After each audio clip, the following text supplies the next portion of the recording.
Behind me is a 1975 Ford F600 dump truck. Get these swapped out, and I'm going to pull the carburetor, and something there doesn't seem right. I might as well come out when it's cool in the morning and do the rest of it. It's getting late. I am thirsty, hungry, and I need a nap.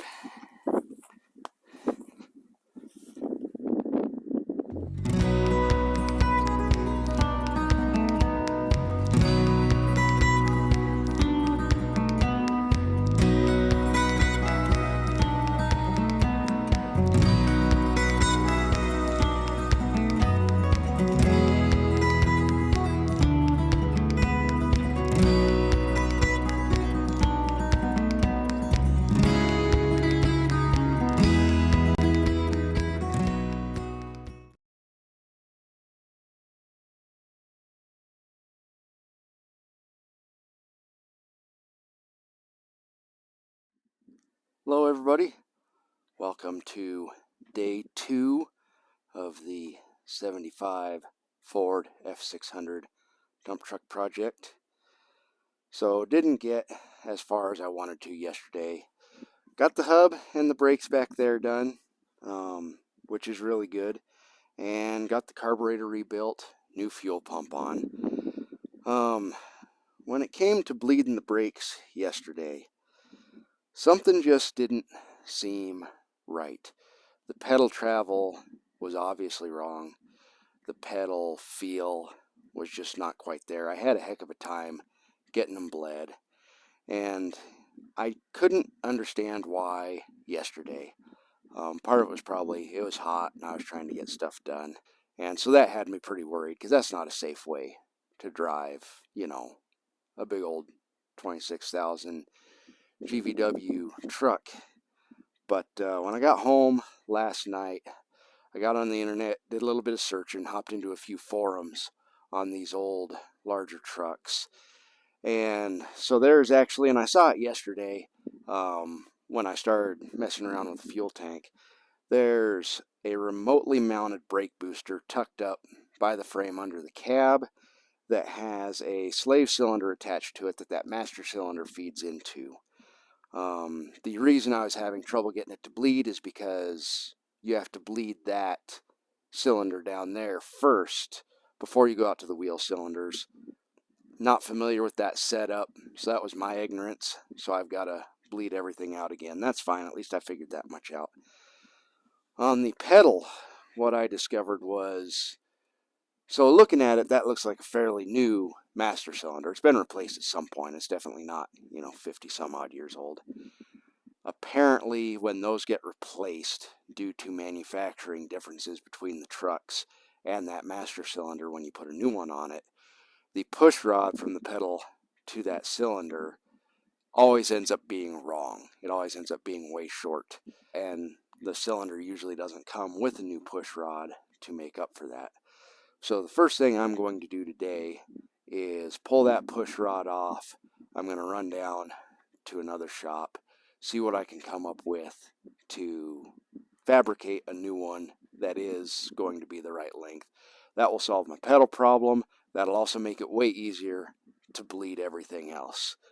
Plugs, wires, cap, rotor replaced. Finish that tune up. Fire it up. Get the carburetor tuned. Make sure the timing's right. And then we should be ready to go for a drive. So hopefully, fairly easy and quick process today. It's not going to be quite as hot today. That's going to be nice. Hopefully I can get everything done fairly early and have this thing up and running for Andrew and get out of here. So first thing I'm going to do is pull that push rod off and then go get a new one fabbed. First thing, I get this push rod off of this pedal so I can remove the boot, and then put it back together so I can figure out how long I need to make the new one. Well, let me get you in here so I can show you what I mean. So your brake pedal should be up here pretty close to the same distance from the floor as your clutch pedal. Now the piston on the master cylinder that's inside up there is all the way back at the front like it should be. It's not hung up part way through. So this is where it's resting with it fully released. And I mean, you've only got that much pedal travel, and the brakes are stiffening up just before you're actually pushing this into the firewall. So I've got to make a push rod long enough to hold this pedal up here where it should be. See, I think I get that done and get them bled out properly, and we're going to be sitting just fine. So here's that push rod, if you can see it. Just a little shaft on the brake pedal goes right through that. That pushes on that plunger in the master cylinder, and that's what gives you your brakes. Pretty much every braking system there is. I've got to add about 1 inch of length to that. I'm going to go over to another shop and see what I can do to make one of those about 1 inch longer. Well, it's later in the day, obviously, than I wanted it to be, but I had to make this twice. My first attempt, I just didn't like it. So I ran down to Menards and came up with this, just a Heim joint that I cut the center out of, and coupler nut, a couple of jam nuts, and then I took a bolt and profiled the end of it just like the end of the push rod, and made it so this little retainer spring could go on there as well. So this should fit up in there just right. It's adjustable, so if I need to make it a little longer, a little shorter to make it work right, that'll work. There we go. I'm going to get this put in here, and then Jamie's on her way. She's going to help me bleed these brakes quick, and then we're done with the brakes. Finally, one of the great things about these old trucks is climb right in next to the engine. You don't have to be leaning over fenders. I got that new brake push rod installed. Jamie came out and helped me bleed those brakes properly. They feel a lot better. Pedal travel is right where it should be. They stiffen up just right when they should. So I think the brakes are fine. I think they're actually working great. I'll know for sure once we get it out and take it for a drive. Yesterday I got the carburetor rebuilt. I've got the oil draining, and there's no water or anything like that in it, so the oil's good. I'm going to go ahead and replace spark plugs, plug wires, do the cap and the rotor. Then it'll just be time to fire it up, get the carburetor tuned, double check the timing, and then we should be ready to go for a cruise.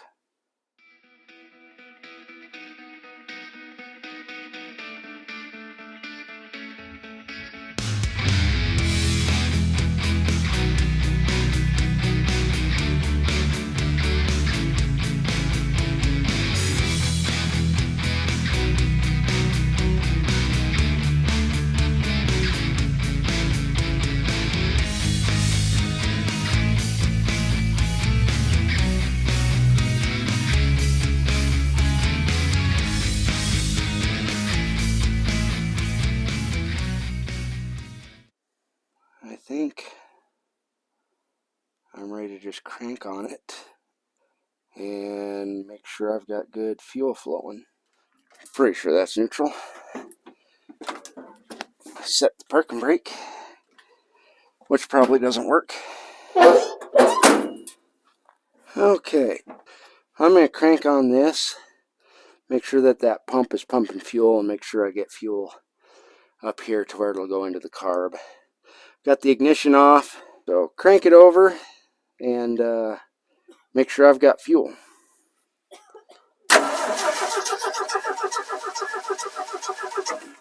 Yep, pretty much right away. That's great.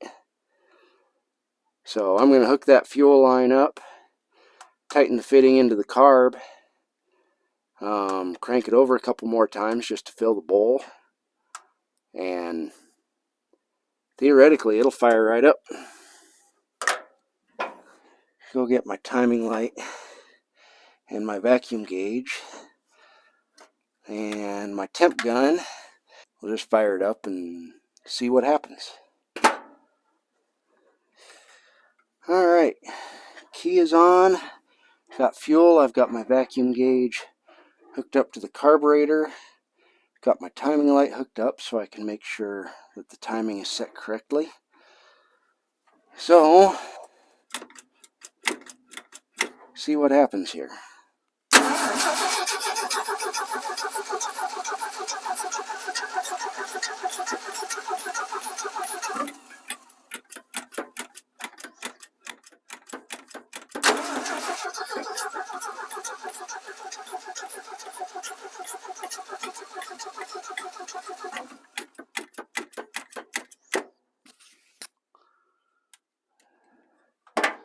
Run that manually.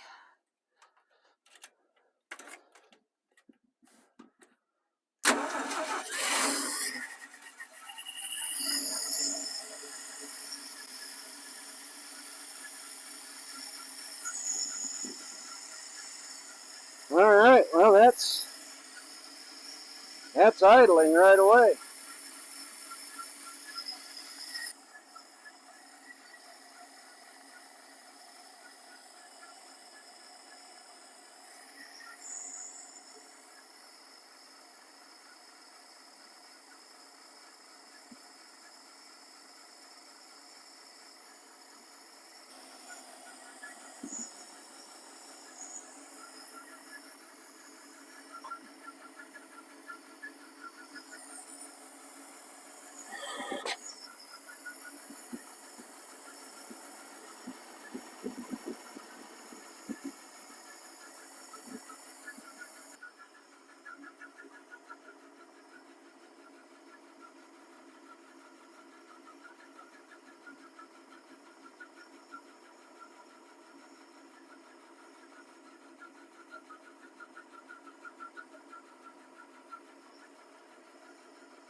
What are the gauges saying? Anything? Oh, we've got temp. Oil pressure gauge isn't working. No. Keep an eye on that one. Make sure it doesn't get too crazy.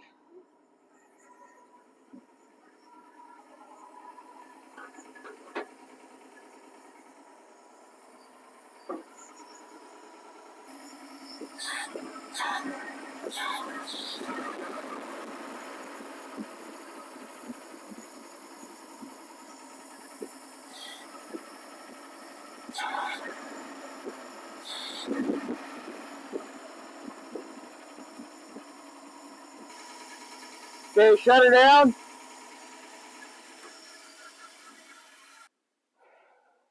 Well, I think that's about as good as I can get it running. The timing was like 5 degrees behind. Well, I guess I will put the air cleaner on and we'll see how she does. Timing set, the carb is set. It's not running great vacuum, but it seems to be running all right. Ow! Everything's hot. Okay, well, I guess it's time to see if I did any good or not. Fire it up, take it up the road a piece, and make sure everything is running all right. Here we go.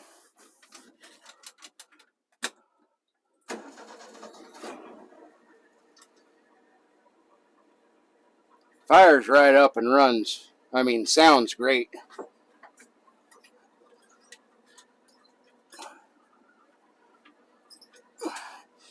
This first thing we'll do is check the brakes here.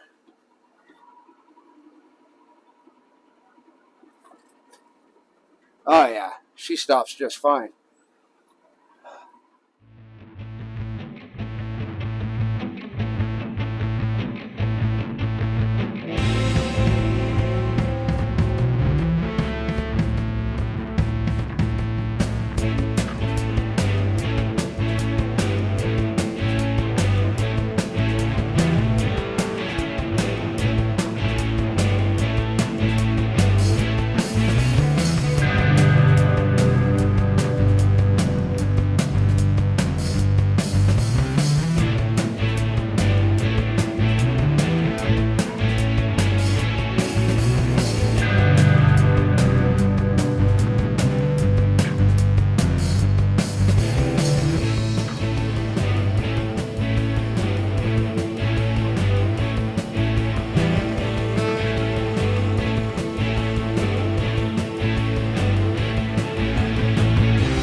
Well, there you have it. 1975 Ford F600 dump truck. Had been sitting for a while. Back on the road. It's running really, really good. And Andrew, thank you again for giving me the call, letting me help you get this thing back on the road. I appreciate it. I will post a link to Andrew's website, Kingdom Handyman LLC. If you need any construction type work done in the northeast corner of Wyoming, give Andrew a call, see if he can help you up. Thank you guys for tuning in. I really do appreciate it. I've been getting great feedback, particularly the C30 dually that you guys have been checking out. More to come on that. Some big surprises kind of in store for that. But I will wait to fill you in when I get to working on it the next time. It's hot. It's been 2 days of hard work on this thing. I'm ready to call it quits. So I will see you next time.